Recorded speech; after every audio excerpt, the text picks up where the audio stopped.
Hi, my name is Meg Nordmann. I'm the author of Have Yourself a Minimalist Christmas. I'm also a full-time mommy, stay-at-home mom of two wonderful but very messy little girls. Their names are Etta and Farah. They're almost 2 and almost 4. And I started my minimalism journey while I was pregnant with my first. I was moving across the country, and I had so much stuff. It's absurd. I don't think I had ever decluttered a single thing in my life. I'd held on to every single thing. Everything was a memory. Everything cost money or was valuable or was a gift from someone. And I had to reduce my items in order to get it into a trailer to move across the country. And I sold a bunch of things, got rid of a bunch of things. I read Marie Kondo's book, got inspired, and was letting go of things and evaluating whether things sparked joy or not. And then it came to move day, and this massive trailer was packed. It was so packed that we had to, at the last minute, rent a U-Haul truck, a big one, to put the remaining items. And then that was so packed, and my SUV, that I had to leave stuff on the sidewalk as we were pulling off. We just couldn't fit it in anywhere. That is how much stuff I had. So then we moved across the country into this tiny, tiny little 750 square foot cottage, built like in the 70s, has the tiny little closets. So they really don't amount to much storage at all. And I couldn't fit all this stuff into the tiny house. So I had to do some deeper work and purge and declutter further.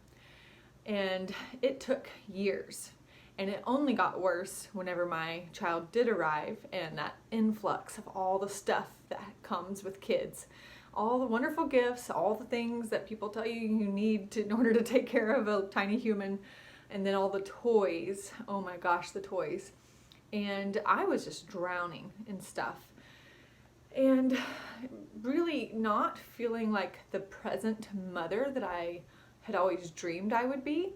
And I was a stay-at-home mom, and I still did not feel like I was present in the way that I wanted to be, because I was cleaning all of the time. I was just in this constant bent over position, just picking up toys, picking up toys, picking up toys. She was an early walker, so as soon as she could walk, stuff was everywhere. So that was the moment when I would say by the time she was about 1 year old, I did the real decluttering, the real purge, and all of the internal work that it takes in order to start letting go of things. And but I would hit Christmas every year, even though I had decluttered and I was on this journey to financial independence. So I was relearning, good habits. So I wasn't shopping the way I used to, and the consumerism and the marketing messages were kind of bouncing off of me, and I didn't feel like people were persuading me to buy things so much. But Christmas rolled around, and I saw those beautiful Pinterest perfect images and all the Instagram influencers with their perfectly curated Christmas scenes, cuddled up with their kids, and they've got the hot cocoa mug, and here's the gifts under the tree, and here's my layout of everything they're getting this year, and it's all the perfect little wooden Montessori style gifts. And I click what was tagged, and it was absurdly expensive, but I wanted to create that beautiful scene as my reality. And so I bought all the things, and I did all the things. Every single event that came up in our little town for Christmas, I decided was going to be a tradition, and I drug everyone around. And we did all the things, and not everyone was happy, not everyone was enjoying it, and I started to quickly realize that this wasn't the way to go about it.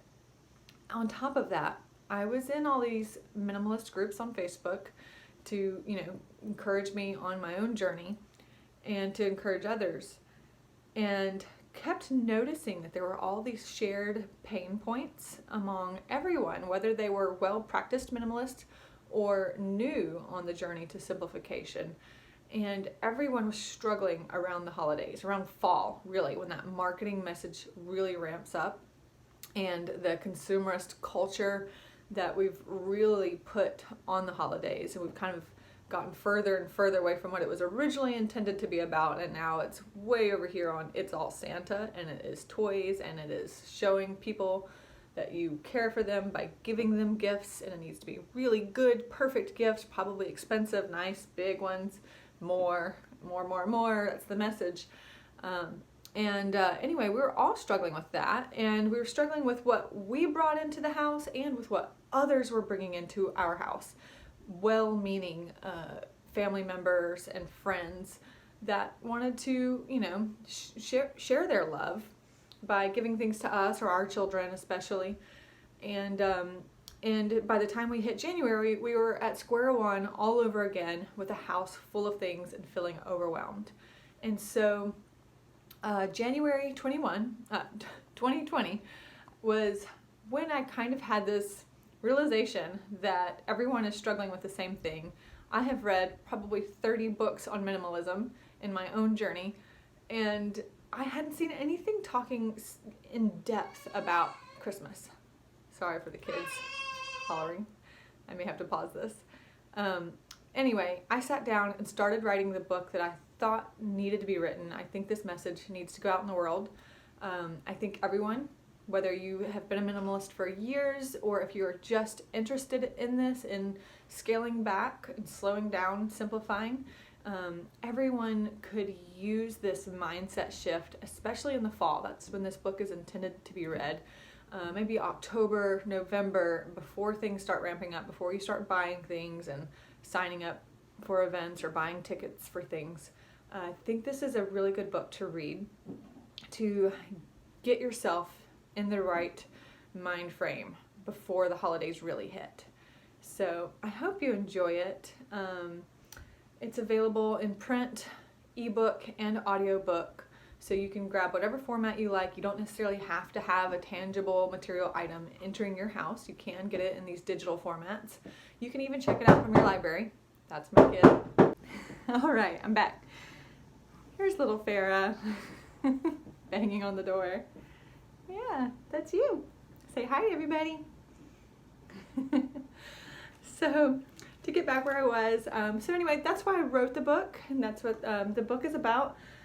And to give you a brief little intro to who we are, we live in St. Augustine Beach, Florida, and we're just a short bike ride to the beach, which we love going to every day, don't we? Don't we? And anyway, my husband is an avid surfer. I do not surf, but I love to watch him have fun.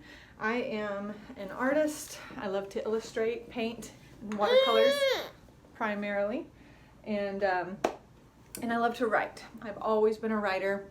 I, even did writing camps as a child. I wrote for newspapers all throughout high school. I'm an oboist. I'm a musician. I majored in that in college, and right after college realized I didn't want to do that professionally, so I was lucky and got into a magazine and started working in publishing there, writing articles, became an editor, moved on to a newspaper, was a writer and editor there, launched my own magazine, writer and editor there. Come here, baby. You want to show the book? Come here. Come here, show him. We've got an advanced copy here. There you go. Yeah, there's a book. Anyway, and I went on to content marketing, where I was writing a lot of blogs and continue to do that. So I've always been a writer, and I've always wanted to publish a book, but I let fear and doubt always hold me back. I procrastinated and came up with reasons. And when 2020 rolled over, I decided I was not going to let another year go by with me saying that one day I'm going to do this, one day when I have time, especially since embracing minimalism, I found that extra time. I was no longer cleaning all of the time. It was a much easier process. This is not your usual video, I'm sure. I need to pause it. Hold on. All right, we're back again.